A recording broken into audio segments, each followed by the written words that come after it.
नमस्कार, आप देख रहे हैं वीयू न्यूज पावर्ड बाय विनय उजाला। आइए नजर डालते हैं 9 फरवरी 2026 की प्रमुख खबरों पर। बॉन्डी बीच हमले के बाद यहूदियों से मिलने पहुंचे इजरायली राष्ट्रपति, दौरे को लेकर भड़का विवाद। एप्स्टीन फाइल विवाद फ्रांस तक पहुंचा, नाम आने पर पूर्व संस्कृति मंत्री जैक लैंग का इस्तीफा।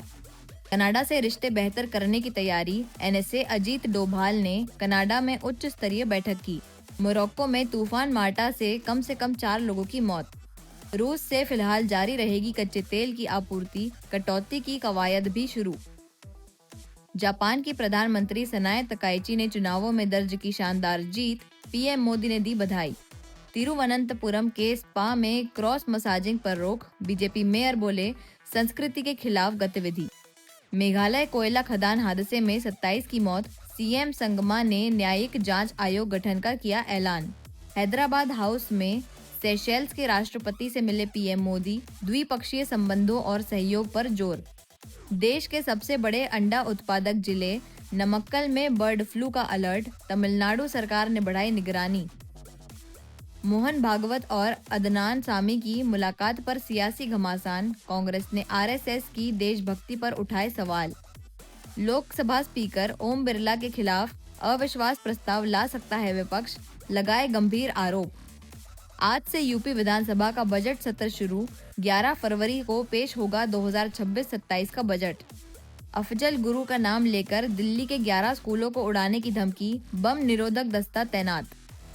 दिल्ली में फिर चाकूबाजी, मोती नगर में नाबालिग की हत्या, एक युवक गंभीर रूप से घायल। दिल्ली में भाजपा सरकार का 1 साल पूरा, सीएम रेखा ने पेश किया रिपोर्ट कार्ड। एमपी में कल से शुरू हो रही 10वीं 12वीं बोर्ड परीक्षा, पीएम मोदी की परीक्षा पर चर्चा से छात्रों को मिला संबल। भोपाल के जिम संचालक माज, छात्रा से दुष्कर्म और लव जिहाद के आरोप में गिरफ्तार, मदद करने वाला हवलदार भी निलंबित। अब 72 घंटे में ईमेल पर मिलेगा मृत्यु प्रमाण पत्र, इंदौर नगर निगम की नई व्यवस्था। इंदौर क्राइम ब्रांच की बड़ी कार्रवाई, ब्राउन शुगर के साथ शातिर आरोपी गिरफ्तार।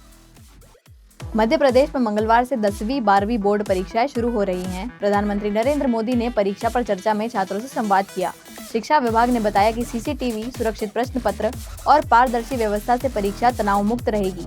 राजधानी भोपाल सहित पूरे मध्य प्रदेश में मंगलवार से 10वीं और 12वीं की बोर्ड परीक्षाएं शुरू हो रही हैं। परीक्षाओं से पहले प्रधानमंत्री नरेंद्र मोदी ने दूसरे चरण में विद्यार्थियों से परीक्षा पर चर्चा की। इससे पहले 6 फरवरी को भी प्रधानमंत्री ने बच्चों से संवाद किया था। स्कूल शिक्षा विभाग की कमिश्नर शिल्पा गुप्ता ने बताया कि यह संवाद बच्चों का तनाव कम करने में मदद करता है। उन्होंने कहा कि इस बार निजी स्कूलों के परीक्षा केंद्रों पर सीसीटीवी कैमरे लगाए गए हैं और प्रश्न पत्र थानों में सुरक्षित रखे गए हैं। खास बात यह है कि प्रश्न पत्र कलेक्टर और छात्रों के सामने कक्षा में ही खोले जाएंगे।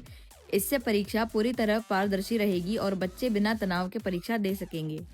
नहीं, माननीय प्रधानमंत्री जी ने सभी बच्चों से परीक्षा पर चर्चा की। उन्होंने समय को कैसे प्रबंधित करके और बच्चों को तैयारी करनी है एग्ज़ाम की।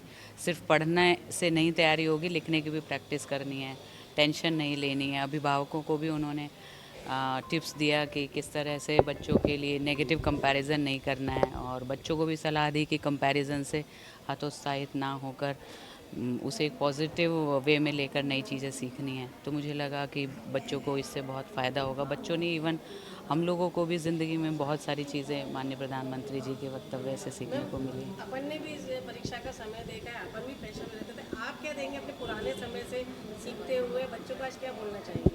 यही है कि हर बच्चे को अपने स्तर से जितना मैक्सिमम वो कर सकें, अपने 100% देना है।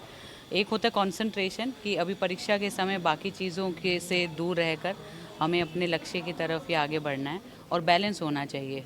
पढ़ना, लिखना, खेलना, सोना, खाना, सभी चीज़ें अच्छी करेंगे तो मुझे लगता है कि आपने जितना चीज़ें याद की हुई हैं पूरे 1-2 साल से जो पढ़ा हुआ है वो आपको 3 घंटे में प्रोड्यूस करना है। तो उसके लिए बैलेंस होना बहुत ज़रूरी है। मैम, कल से एग्जाम शुरू हो रहे हैं, उसकी क्या तैयारी हुई है? और बेसिकली सबसे इम्पोर्टेंट, नकल पे रोक के लिए क्या क्या सख्त कदम उठाए गए? एग्ज़ाम की तैयारियां तो पिछले कई महीनों से चली रही हैं। हमारी एडिशनल क्लासेस हैं स्कूलों में, सैटरडे संडे भी विशेष कक्षाएं चली हैं और कठिन टॉपिक्स पे भी हमने वीडियोस बनाए हैं, तो उसमें भी सप्लीमेंट्री मटेरियल बच्चों को दिया है। तो मुझे लगता है कि बच्चों की तैयारियां अच्छी हैं और नकल के लिए जो हमारा माध्यमिक शिक्षा मंडल है और ज़िला प्रशासन है वो पूरी टीम बनाकर कोऑर्डिनेट करता है। भोपाल के पिपलानी और अयोध्या नगर में कटर हमलों के आरोपी की गिरफ्तारी पर पुलिस टीम को सम्मानित किया गया। गोविंदपुरा विधायक कृष्णा गौर ने 900 सीसीटीवी खंगालकर की गई त्वरित कार्रवाई की सराहना की। राजधानी भोपाल के पिपलानी और अयोध्या नगर थाना क्षेत्र में एक ही दिन हुई कटर हमले की घटना से इलाके में दहशत फैल गई थी। आरोपी ने 3 महिलाओं पर कटर से हमला किया था, जिसमें 2 युवतियां गंभीर रूप से घायल हुई थी। पुलिस ने तत्परता दिखाते हुए करीब 900 सीसीटीवी कैमरे की जांच कर आरोपी को गिरफ्तार किया और उसे जेल भेजा। इस सफल कार्रवाई के लिए गोविंदपुरा विधायक व राज्य मंत्री कृष्णा गौर ने पुलिस टीम को अपने निवास पर बुलाकर सम्मानित किया। उन्होंने पुलिस की मेहनत और त्वरित कार्रवाई की सराहना की। जी, आज सम्मान किया है मंत्री जी ने, क्या वजह है? हमारी जो विधानसभा गोविंदपुरा विधानसभा की माननीय विधायक और मध्य प्रदेश शासन की मंत्री महोदया कृष्णा गौर मैडम द्वारा आज जो गोविंदपुरा विधानसभा की और जो टीम है जिसके द्वारा ये जो पिछले दिनों ये घटना घटित हुई थी, जिसमें एक व्यक्ति द्वारा कई लड़कियों के साथ उन पर चाकू से वार किए गए थे, वो बहुत ही जघन्य और इस तरह की घटना थी। इस पर से संज्ञान लेते हुए पुलिस कमिश्नर महोदय, एडिशनल पुलिस कमिश्नर महोदय, डीसीपी महोदय और एडिशनल डीसीपी सर द्वारा एक टीम का गठन किया गया था, जिसमें आसपास के समस्त थानों की टीम, साइबर और क्राइम की टीम थी। इनके द्वारा सतत दिन रात मेहनत करके और इस अपराध को ट्रेस कर लिया गया। इसमें लगभग 900 से अधिक कैमरे देखे गए हैं और इसके साथ ही साथ जो टीम थी तो 40 से ज़्यादा टीमें लगी हुई थी। उनको सफलता प्राप्त हुई, जिसमें उस आरोपी को पकड़ लिया गया है और उसके द्वारा जो घटना कारित की जाती थी, वो घटना से इस तरीके का भय का माहौल हो गया था और उसी के कारण मैडम द्वारा इस टीम का सम्मान किया गया है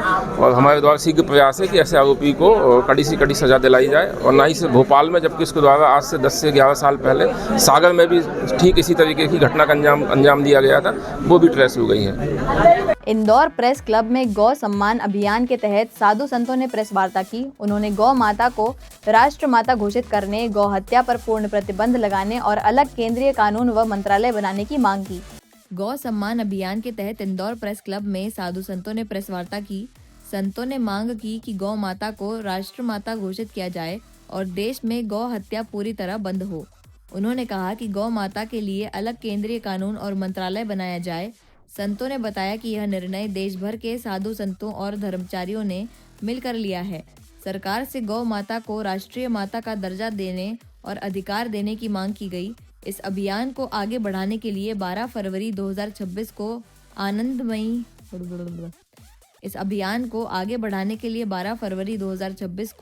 आनंदमयी मठ इंदौर में बैठक होगी। है जिन्होंने महादेव की उपासना करके और उन्होंने खुद ने गौ माता की उपासना करी है और ये इंदौर नगरी तो गौ माता की धरती के नाम से ही जानी जाती है, क्योंकि अहिल्या जी जो माँ शिव उपासक थी, नंदी बाबा की उपासक थी। आज हम उसकी आवाज़ उठाने के लिए यहाँ आए हैं कि पूरे भारत में एक अभियान चल रहा है, गौ सम्मान आह्वान अभियान। गौ सम्मान आह्वान अभियान का एक ही उद्देश्य है कि गौ हत्या पर प्रतिबंध लगे, गौ माता के लिए कड़ा कानून बने और गाय माता को राष्ट्र माता बनाई जाए। सरकार से ये प्रार्थना की जा रही है और सब संतों को ये उम्मीद है, सनातन को उम्मीद है कि केंद्र में भी संतों की सनातन की सरकार है और या राज्यों में भी सनातन की सरकार है, तो ज़रूर राम मंदिर बन गया तो गाय माता राष्ट्र माता भी बनेगी और जब नोटबंदी हो सकती है तो गौ हत्या की प्रतिबंधी भी हो सकती है। इसी उम्मीद के साथ ये गौ सम्मान आह्वान अभियान प्रारंभ किया गया है। पूरे भारत में 5410 तहसीलों में ये आवाज़ उठाई जा रही है, यह प्रार्थना पत्र दिया जा रहा है और ये भी आग्रह कर रहे हैं, हम कोई पटरियाँ उफाड़ने वाले लोग नहीं है, हमें कोई सरकारी संपत्ति को नुकसान पहुंचाने वाले लोग नहीं है। हम हरि नाम संकीर्तन करते हुए, मर्यादा में रहते हुए और कानून के साथ हम ये प्रार्थना पत्र देंगे कि सरकार इस गौ माता की आवाज़, गौ माता की पुकार आप जरूर सुने। फिल्म अभिनेत्री जैकलीन फर्नांडिस रविवार शाम इंदौर पहुंची। वे लक्स कोजी की डीलर्स कॉन्फ्रेंस में शामिल हुई। मंच पर डांस कर डीलर्स का उत्साह बढ़ाया और कार्यक्रम के बाद उज्जैन में महाकाल के दर्शन किए। जानी मानी फिल्म अभिनेत्री जैकलीन फर्नांडिस रविवार शाम इंदौर पहुंची। वह अंडरगारमेंट्स कंपनी लक्स कोजी द्वारा आयोजित डीलर्स कॉन्फ्रेंस में शामिल हुई। कार्यक्रम में मीडिया से बातचीत करते हुए जैकलीन ने लक्स कोजी को अपने परिवार जैसा बताया और कंपनी से अपने जुड़ाव पर खुशी जताई। उन्होंने अपनी आने वाली फिल्मों और नए प्रोजेक्ट्स को लेकर भी चर्चा की। आयोजन के दौरान जैकलीन ने मंच पर डांस कर मौजूद डीलर्स का उत्साह बढ़ाया। इस कार्यक्रम में प्रदेश भर से 200 से अधिक लक्स कोजी डीलर शामिल हुए। इंदौर कार्यक्रम के बाद जैकलीन उज्जैन में महाकाल दर्शन के लिए भी पहुंची। और आई एम वेरी हैप्पी कि आज हम इंदौर में हैं and we have been doing some very exciting meet and greets with the theme, with the brand, with the retailers and I love Indore, so I am very happy that they brought me here today. अभी कोई next project आपका, fans काफी excited हैं आपको फिर से क्योंकि काफी मूव्स के आपके दीवाने हैं जी। देखने को मिल सकता है आने वाले समय में? Welcome 3 is coming up, and that's a franchise I think that we all love. And we have been working on this film for quite some time now. So this year, 2026, is going to be for Welcome 3. एक छोटा सा industry से जुड़ा हुआ सवाल है, जिस तरीके से अभी अरिजीत सिंह ने एक ब्रेक लिया है, कॉमेडियन जो हैं उन्होंने एक ब्रेक लिया है, इस ब्रेक को कितना इम्पोर्टेंट मानते हैं आप? क्योंकि कहीं ना कहीं एक ब्रेक लेने के बाद इंसान फिर से अपने आर्टिस्ट के लिए आई थिंक बहुत ज़रूरी है कभी कभी तो लेना है ब्रेक थोड़े टाइम के लिए, क्योंकि हमारी industry is very fast and I think artists need a lot of space, need a lot of time, and I really respect that they take these breaks. Okay, thank you. Indore के खजराना थाना क्षेत्र में 14 वर्षीय बच्चे का शव कुएं से बरामद हुआ। बालक दोस्तों के साथ खेलने निकला था। पुलिस ने शव पोस्टमार्टम के लिए भेजकर मामले की जांच शुरू कर दी है। इंदौर के खजराना थाना क्षेत्र में एक कुएं से 14 वर्षीय बालक का शव मिलने से इलाके में हड़कंप मच गया। बताया जा रहा है कि बालक अपने दोस्तों के साथ खेलने के लिए घर से निकला था, लेकिन देर रात उसकी कुएं में मौत की खबर सामने आई। पुलिस को सूचना मिली कि एक कुएं में बालक का शव तैर रहा है। मौके पर पहुंची खजराना पुलिस ने शव को बाहर निकाला। मृतक की पहचान समीर निवासी पटेल नगर के रूप में हुई है। पुलिस ने शव को पोस्टमार्टम के लिए भेज दिया है और मामले की हर पहलू से जांच की जा रही है। थाना खजराना पर आज सूचना प्राप्त हुई थी कि देवी शक्तिपीठ के पीछे एक कुआं है, जहां पर एक 15 वर्षीय बच्चे का शव मिला है। उक्त सूचना के आधार पर एसडीआरएफ की टीम और खजराना पुलिस द्वारा मिलकर वहां से डेड बॉडी उसकी निकाली गई है और MYH PM के लिए रवाना की गई है। प्राथमिक रूप से मृतक की पहचान समीर निवासी पटेल नगर खजराना के रूप में हुई है, जो अपने नाबालिग बच्चे अन्य साथियों के साथ में वहाँ पर गया था, जहाँ एक पास में ग्राउंड भी है और कुआं भी है। यहाँ पर धोखे से उसका गिरना ज्ञात हुआ है और हर पहलू पे पुलिस इसमें जांच कर रही है। बच्चों ने बताया नहीं था, घर आके परिजनों को जानकारी नहीं दी थी? बच्चों द्वारा इनके परिजनों को जानकारी दी है या नहीं दी, इस संबंध में अभी अग्रिम पूछताछ उनके मृतक पक्ष के परिजनों के कथन इत्यादि के आधार पर की जाएगी और जैसे ही थाने पे सूचना प्राप्त हुई है उसका शव निकालकर अग्रिम कार्रवाई। कब से बच्चा आया था और कब जानकारी मिली? कल रात्रि की घटना है। थाने पर पुलिस को जब दिन में ही सूचना है, परिजन भी दिन में आए थे, उसके आधार पर कार्रवाई कायम करी। ऐसे ही खास खबरों के लिए बने रहिए हमारे साथ VU न्यूज़ पर, पावर्ड बाय विनय उजाला।